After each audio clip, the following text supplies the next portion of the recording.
The title of our presentation is California's Water Crisis. And it's certainly wonderful to hear from both of you about what's happening in our community and the positive things going forward, because you speak to anyone in our area other than the two of you, and everyone truly believes there is a significant water crisis. We hear about politically people on the other side of the hills in Oakland, Berkeley, and all that, looking at our use of water out here in Contra Costa County, our growth out here. So I really want you to kind of get back for a minute, both of you, and think short term, it's wonderful. You see wrenches on fixing leaky pipes in houses, and I take a 2-minute shower, not a 5-minute shower. I like short songs instead of long songs. So things such as that. But the long term really is when we look at, for example, EBMUD having an issue with a development that's been approved down in the Danville area and saying, we're not going to be able to potentially provide water for that. And that's what people think about every day. What is going on and what really is the long term, not just our organization, but kind of statewide, because if other agencies aren't doing what Contra Costa Water is doing and EBMUD is doing, then we're all going to have a water crisis in the future. So that's kind of a very broad question, and you've probably both of you answered it a great deal in your presentations. But Ernie, since you haven't spoken in a bit, I'm going to throw that to you just to give us a sense of just overall what's happening. Matt, that's a great question. I think one of the things that really is important is our continuation of dialogue and communication and regional planning. I think you're absolutely right. At the state level, there are a lot of issues that are happening in terms of water supply reliability. I think the one thing that, and I'm sure John can attest to it, is that regional planning and cooperation is probably the most effective way to try to assure that reliable water supply is provided to our respective customers. And the level of cooperation coordination that's necessary to enhance reliability, sometimes it's just staring us in the face. I mean, honestly, one of the things that we're so proud of is we have an intertie with EBMUD, and EBMUD has an intertie with us, so that in the event we have to help each other out for water supply reliability, we can. So I think the one thing that we continue to strive for is we continue to try to make sure the best management practices are being implemented, conservation is being pushed, the use of recycled water and alternate water supply and is part of the integral planning for the laws that are promulgated in the future. I will tell you the one example we're doing right now is the Concrete Naval Weapons Station. There's been a lot of discussion about the development that's happening there. I'll tell you right now that 10 to 15% of the water that will be used on there is recycled water. We've made it a point of requiring that be one of the conditions for providing service for that respective area. And we're very proud of the fact that we coordinate and cooperate with Central Sand at the local water and regional level to make sure that we're planning together to provide for the supply for the future. And I think the other thing that's really important is to stay active. One of the things that I know John's very active, and I know I am as well. The Association of California Water Agencies is a very important organization that allows us to coordinate both from Northern California and Southern California. We get an opportunity to comment and inject ourselves whenever laws and rules are being promulgated about how to deal with water conservation, water supply, and how that impacts our respective customers.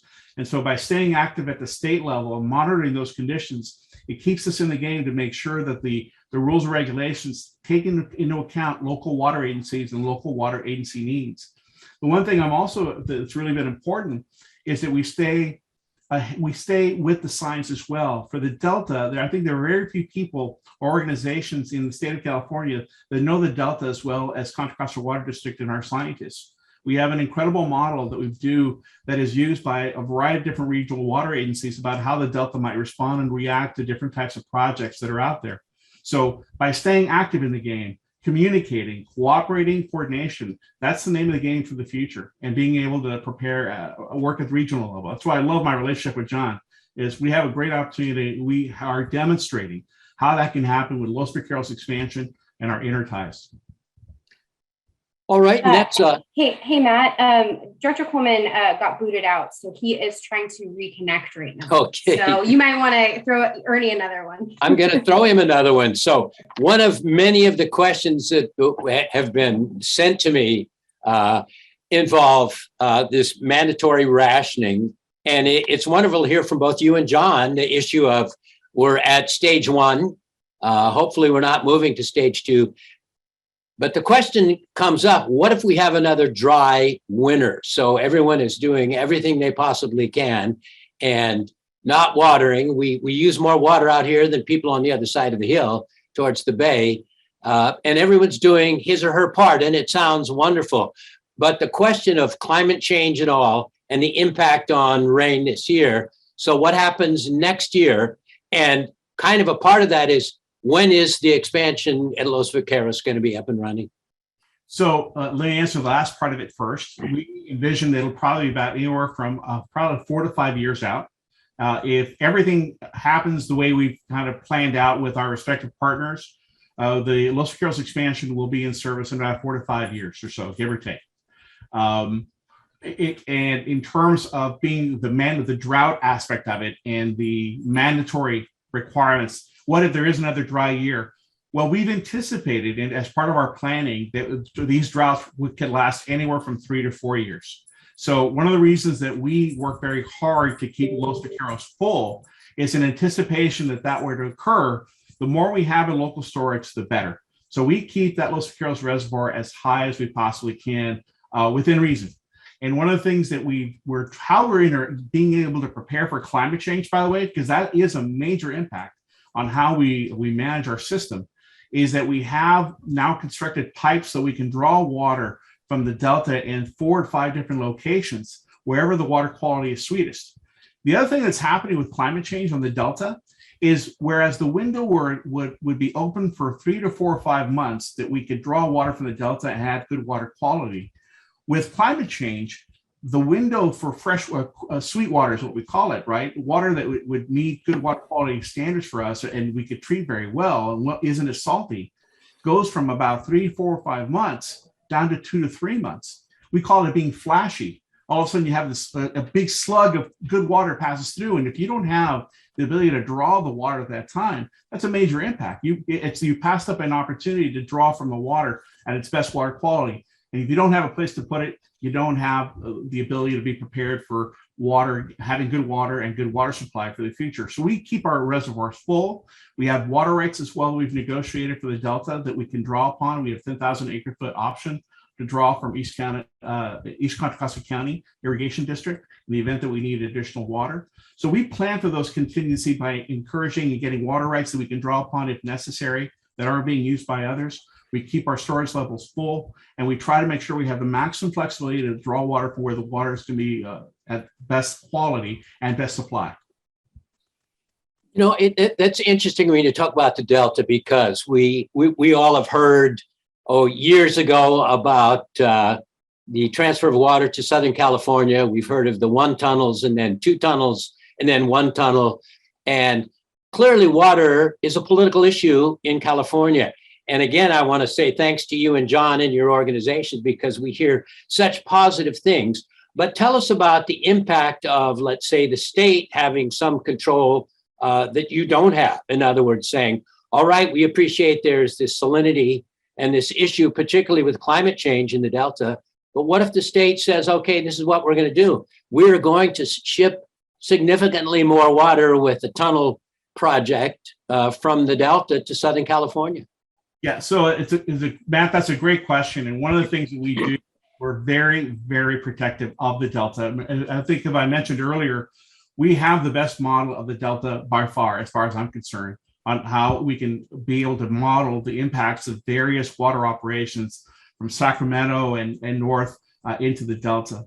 Because of that, we have the knowledge where often we have to protect our rights if we need be. We hate it when we have to, but we often use litigation if need be to protect those water rights and protect the quality of the Delta.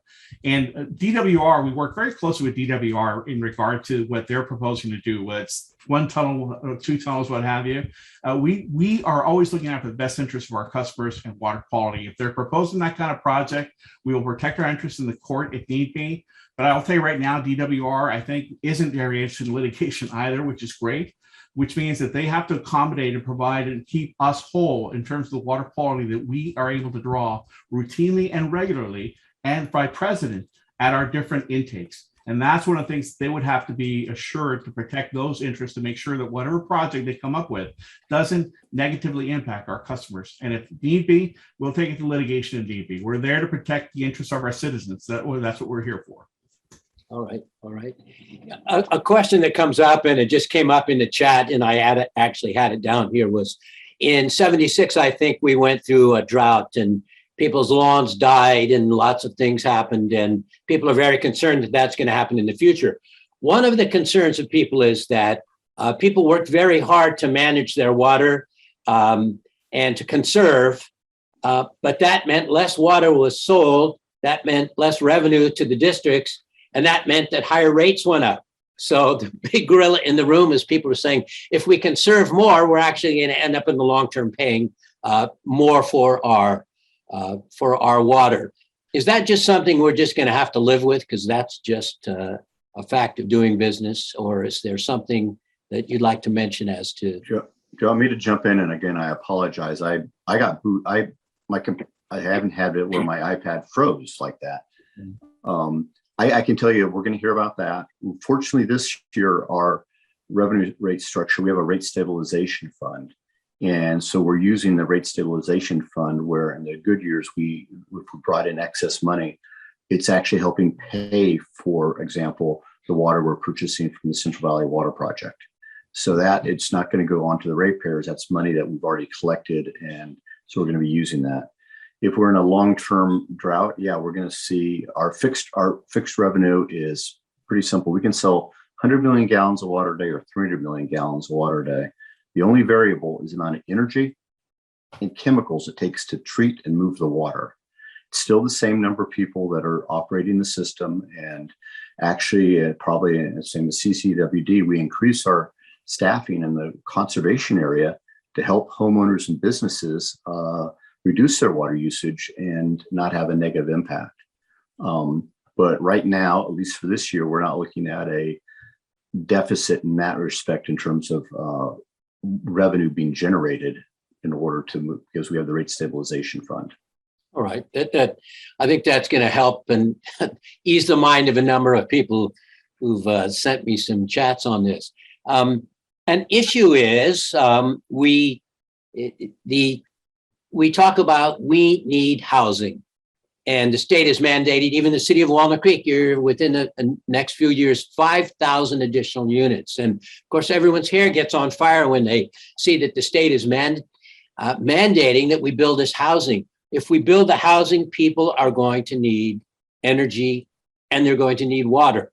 So what are the plans in your respective organizations and even overall to say, how are we going to service all that growth in every city so that we can make sure that they can have water, because the haves and the have-nots. Some people say, no, don't build it because it's going to impact my ability to water my lawn or take showers or whatever. Well, Matt, I would say that I think if you remember from that graphic that I showed previously in the slide, we've been very fortunate that we integrate, we work with ABAG, we work with our respective sister cities in terms of what their plans are for the future, not only for their future expansion, but frankly, right now, it's called densification, right? Where you have these infill projects that are now being constructed that originally might have been viewed in terms of having 100 units, now become 200 units. Mm-hmm. And so that densification is part of the planning process. That's why we coordinate so closely with ABAG and the cities in terms of what they're proposing now and in the future, so that we can integrate the kind of demands that are going to be necessary. And I know that John mentioned in his presentation about the number of planning that the amount of planning they do for the capital facilities. We do the very same thing to make sure that as a condition for any development, that they are paying for those new facilities that are necessary to make sure that they can provide reliable water services to the new customers, and that they pay their fair share for the existing system, which had future capacity built into it in many cases for that specific demand of their respective projects. So we integrate the planning when we look at our capital projects, and we incorporate that in terms of the planning for the future. For water supply, we do the very exact same thing. We look at the projections of water demand. We integrate that with our future water supply study and what kind of sources of water we can use. And again, the other factor that's been really critically important is most customers are now using a lot less water than they used to.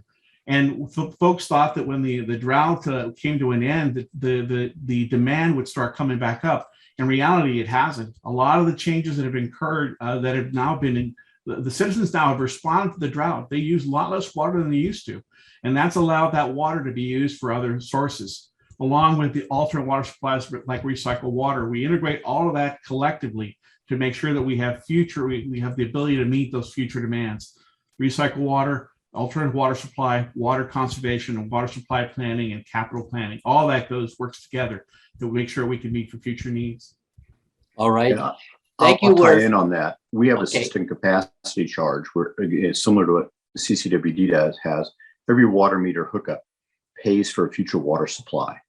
And so it's being the need for looking to the future is being paid by the customers now going forward. And again, it's not put on the onus of the current ratepayers. And again, we work closely. And again, 1976, our population is up by 1/3. Our usage is down by 50%. That's wonderful. I want to thank both of you. We are at the end of our time. I'm going to kick it back over to our CEO, Bob Linscheid, but I do want to thank you personally, Ernie and John and Catherine and Oliver, for your assistance in putting on this wonderful program.